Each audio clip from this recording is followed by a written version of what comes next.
महीना भी यही और तारीख भी यही, फर्क सिर्फ साल का था।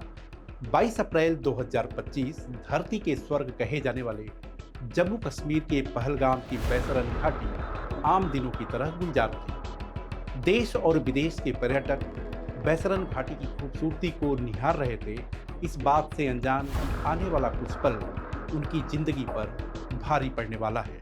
अब जबकि पहलगाम आतंकी हमले के 1 साल पूरे हो चुके हैं, ऐसे में यह जानना जरूरी है कि पहलगाम अटैक के बाद इस 1 साल में क्या क्या हुआ। पहलगाम आतंकी हमले के तुरंत बाद बैसरन घाटी को पूरी तरह बंद कर दिया गया था।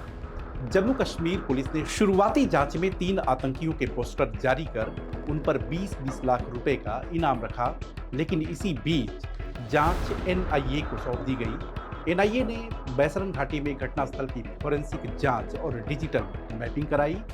लोगों के खून से सने कपड़ों और स्पॉट पर खून से धब्बों की डीएनए जांच कराई गई। मौके पर पड़े बड़ी मात्रा में खाली कारतूसों को जब्त किया गया। मोबाइल का डंप डेटा लिया गया।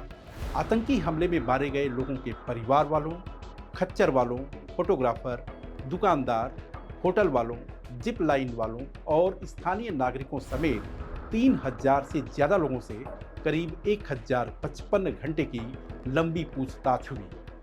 पहलगाम में लगे हर जगह के सीसीटीवी कैमरों के फुटेज को स्कैन किया गया।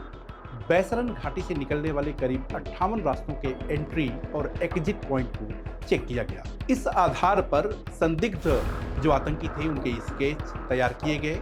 इन सब के बीच 7 मई से 10 मई के बीच भारतीय सेना ने ऑपरेशन सिंदूर अभियान चलाकर पाकिस्तान स्थित आतंकी कैंपों को ध्वस्त कर दिया, जिसमें लश्कर-ए-तैयबा, जैश-ए-मोहम्मद के कैंप थे। ऑपरेशन सिंदूर में जैश सरगना मसूद अजहर के कई करीबी भी मारे गए थे। एनआईए को बड़ी कामयाबी 22 जून को तब मिली जब बशीर अहमद और उसके भाई परवेज अहमद को गिरफ्तार किया गया। दोनों ने बताया कि तीनों आतंकी 21 अप्रैल 2025 की रात करीब 8 बजे बैसरन से करीब 2 किलोमीटर दूर परवेज की ढोक में आए थे। ढोक मतलब कि रहने का एक इलाका होता है। आतंकियों के पास M9 और 2 AK-47 राइफल थी।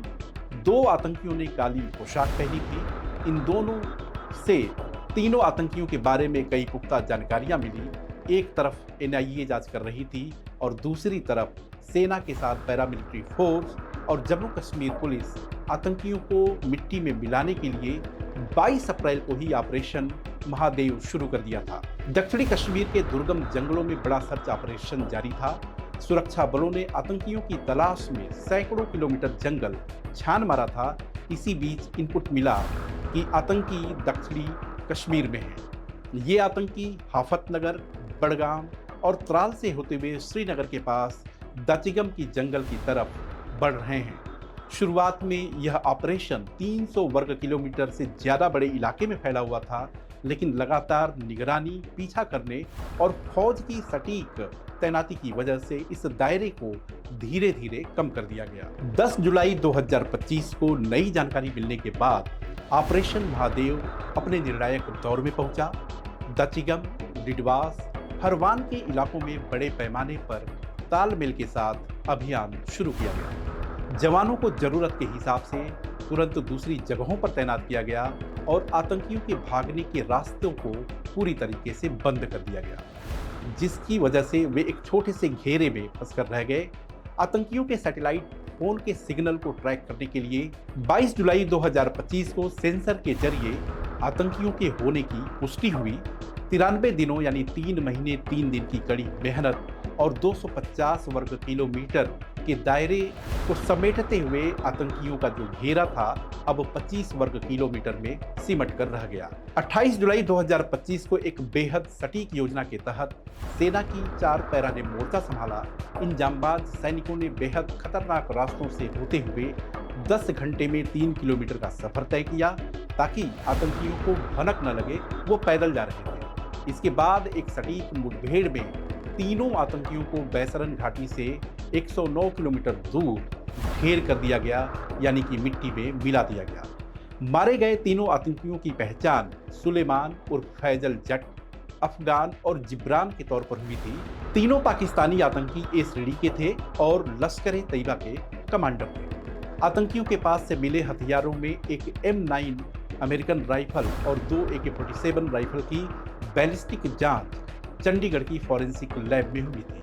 करीब 8 महीने की जांच के बाद NIA ने 15 दिसंबर 2025 को जम्मू कश्मीर की स्पेशल कोर्ट में 1597 पन्नों की चार्जशीट दाखिल की, जिसमें 7 लोगों को आरोपी बनाया गया। NIA ने आतंकी संगठन लश्कर-ए-तैयबा और उसके संगठन उप संगठन कह सकते हैं TRF को भी आरोपी बनाया।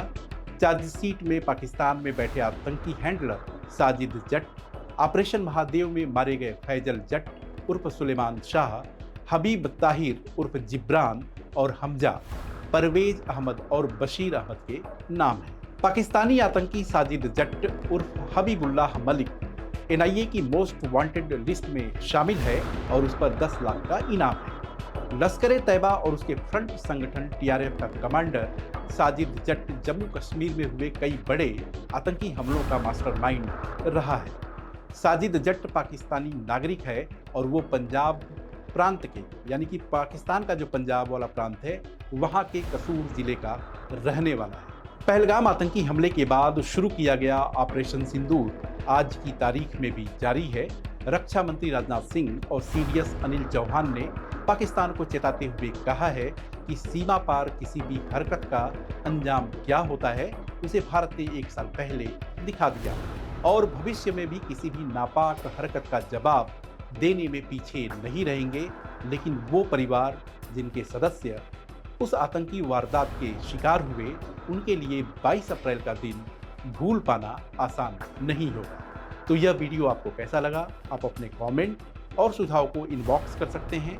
साथ ही साथ अगर आपने हमारे चैनल को लाइक, शेयर और सब्सक्राइब नहीं किया है तो लाइक, शेयर और सब्सक्राइब करें।